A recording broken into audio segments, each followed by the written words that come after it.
નમસ્કાર મિત્રો, તો આજે આપણા ચાંદીપુરા વાયરસ વિશે વાત કરવા જઈ રહ્યા છીએ મિત્રો. તો ચોમાસાની ઋતુ ચાલી રહી છે અને એમાં થોડાક દિવસથી વરસાદ સતત ચાલુ છે થોડા દિવસ. તો એમાં ખાસ કરીને ચાંદીપુરા વાયરસનો ઉપદ્રવ જે છે એ આપણને વધુ જોવા મળે છે મિત્રો. તો અત્યારે વાત કરીએ, ગુજરાતની અંદર કુલ 184 કેસ નોંધાયા છે ચાંદીપુરા વાયરસના. એમાંથી 35 કેસ પોઝિટિવ મળે છે અને 5 ઓગસ્ટ સુધીમાં 22 બાળકોના મૃત્યુ થયેલા છે મિત્રો એમાં. તો અને જે બાળકોના મૃત્યુ થયેલા છે મિત્રો, એ બાળકોની ઉંમર 15 વર્ષથી ઓછી છે. એટલે એક વસ્તુ આમાં ખાસ ધ્યાન લેવા જેવી છે કે ચાંદીપુરા વાયરસ છે ખાસ કરીને બાળકોના ઉપર વધારે હાવી થાય છે મિત્રો, અને એમને જલ્દી અસર થતી હોય છે. તો બાળકોનું ધ્યાન રાખો.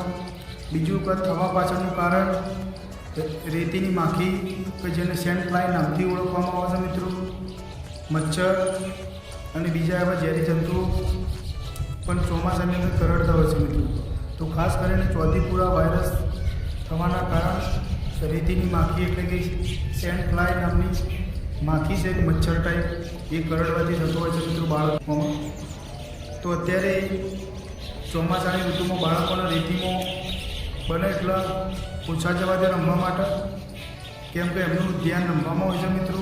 તો એમને આવી કોઈ મચ્છર કે કોઈ જીવડા કરડતા હોય છે તો એમનું કોઈ ધ્યાન હોતું નથી એ બાબત ઉપર.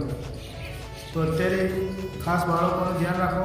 બીજું કે ચાંદીપુરા વાયરસ કે બીજા મચ્છરજન્ય રોગોથી બચવા માટે અત્યારે શું સાવચેતી રાખવી જોઈએ મિત્રો? તો ખાસ કરીને ઘરની આજુબાજુ પાણી ભરાઈ રહેતું હોય, ગંદકી હોય તો એને સાફ કરો મિત્રો, ચોખ્ખાઈ રાખો.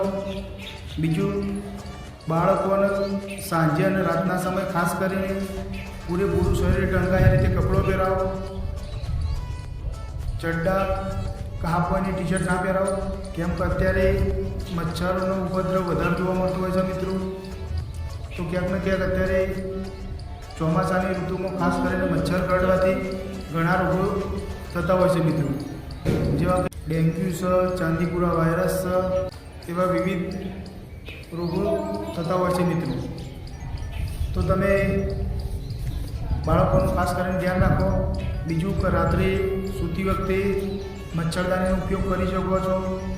પછી ઓલાઉટ છે, પછી ઓડોમસ જેવી ટ્યુબ હોય છે એનો પણ ઉપયોગ કરી શકો છો મિત્રો તમે. તો અત્યારે બાળકોનું ખાસ કરીને ધ્યાન રાખવા. બીજું કે બહારની વપરાતી અત્યારે રોજિંદા જીવનમાં જે ચીજ વસ્તુઓ છે ખાવાની, જેમ કે પડીકા છે, જંક ફ્રૂટ છે, એમાં પણ અત્યારે ધ્યાન રાખવું જોઈએ મિત્રો. કેમ કે ભેજવાળા વાતાવરણની અંદર એમાં એ જલ્દી ખરાબ થઈ જતું હોય છે મિત્રો. તો બને એટલું ઘરનું પૌષ્ટિક આહાર જમાડો, જેથી કરીને બાળકોમાં રોગપ્રતિકારક શક્તિ વધારે થાય. બરાબર મિત્રો. ચાંદીપુરા વાયરસના લક્ષણોની વાત કરીએ મિત્રો, તો તાવ આવવો, માથાનો દુખાવો થવો, ઉલટી થવી, એવા બીજા કોઈ લક્ષણ શરીરમાં અશક્તિ જેવા ચાંદીપુરા વાયરસમાં લક્ષણો જોવા મળે છે મિત્રો. તો આવા કોઈ લક્ષણ તમારા બાળકની અંદર જોવા મળે મિત્રો, તો બને એટલી ઝડપી નજીકની હોસ્પિટલમાં લઈ જઈ અને ડૉક્ટરની સલાહ લે અને એને જરૂર ટ્રીટમેન્ટ અપાવો મિત્રો, કે જેથી કરીને આપણા બાળક સુરક્ષિત રહે. બીજું કે અત્યારે ગામડાની વાત કરું તો ગામડામાં સાંજે કે રાત્રે જો તમે લીમડાનો ધુવાળો કરો મિત્રો તો અતિ ઉત્તમ છે, બેસ્ટ છે. લીમડાના ધુવાળાથી હવા પણ ચોખ્ખી થશે. બીજું કે જે લીમડાના ધુવાળાની અંદર જેટલા પણ જીવાતો આવી જશે એ બધી નાશ પામશે મિત્રો, કેમ કે લીમડાનો ધુવાળો એટલો પાવરફુલ હોય છે. તો ગામડામાં રહેતા દરેક મિત્રોને વિનંતી છે કે સાંજના ટાઈમે તમે જ્યાં પણ રહેતા હોય ત્યાં તમારે ગામડામાં તો લીમડા મળી રહેતા હોય છે મિત્રો. તો લીમડાનો ધુવાળો અવશ્ય કરો, કે જેથી કરીને મચ્છરો થોડા ઘણા પણ ઓછા થાય મિત્રો.